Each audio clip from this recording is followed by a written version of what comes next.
اور یہودی کہتے ہیں کہ عیسائی رستے پر نہیں، اور عیسائی کہتے ہیں کہ یہودی رستے پر نہیں، حالانکہ وہ کتاب الہی پڑھتے ہیں۔ اسی طرح بالکل انہی کسی بات وہ لوگ کہتے ہیں جو کچھ نہیں جانتے، یعنی مشرک۔ تو جس بات میں یہ لوگ اختلاف کر رہے ہیں، اللہ قیامت کے دن اس کا ان میں فیصلہ کر دے گا۔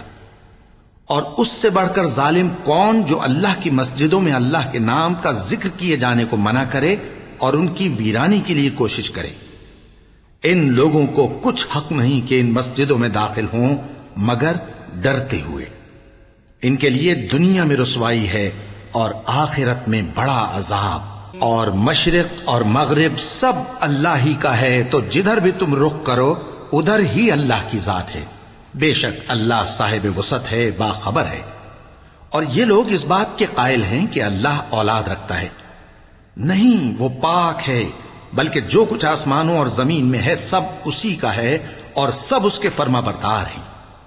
وہی آسمانوں اور زمین کا پیدا کرنے والا ہے، اور جب کوئی کام کرنا چاہتا ہے تو اس کو ارشاد فرما دیتا ہے کہ ہو جا، تو وہ ہو جاتا ہے۔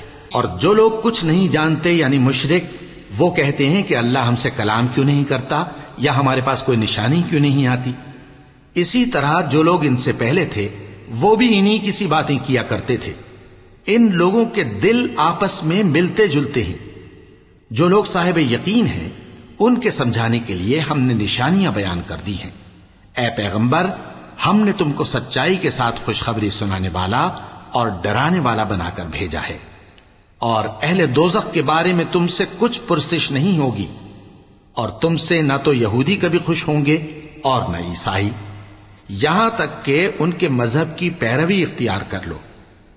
ان سے کہہ دو کہ اللہ کی ہدایت یعنی دین اسلام ہی ہدایت ہے، اور اے پیغمبر اگر تم اپنے پاس علم یعنی وحی الہی کے آ جانے پر بھی ان کی خواہشوں پر چلو گے تو تم کو اللہ کی پکڑ سے بچانے والا نہ کوئی دوست ہوگا نہ کوئی مددگار۔ جن لوگوں کو ہم نے کتاب عنایت کی ہے وہ اس کو ایسا پڑھتے ہیں جیسا اس کے پڑھنے کا حق ہے، یہی لوگ اس پر ایمان رکھتے ہیں، اور جو اس کو نہیں مانتے وہی خسارہ پانے والے ہیں۔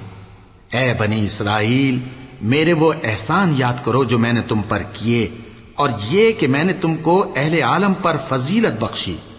اور اس دن سے ڈرو جب کوئی شخص کسی شخص کے کچھ کام نہ آئے، اور نہ اس سے بدلہ قبول کیا جائے، اور نہ اس کو کسی کی سفارش کچھ فائدہ دے، اور نہ لوگوں کو کسی اور طرح کی مدد مل سکے۔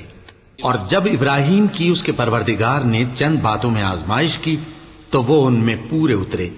فرمایا کہ میں تم کو لوگوں کا پیشوا بناؤں گا۔ انہوں نے کہا کہ پروردگار، میری اولاد میں سے بھی پیشوا بنائیو۔ فرمایا کہ میرا قول و قرار ظالموں کے لیے نہیں ہوا کرتا۔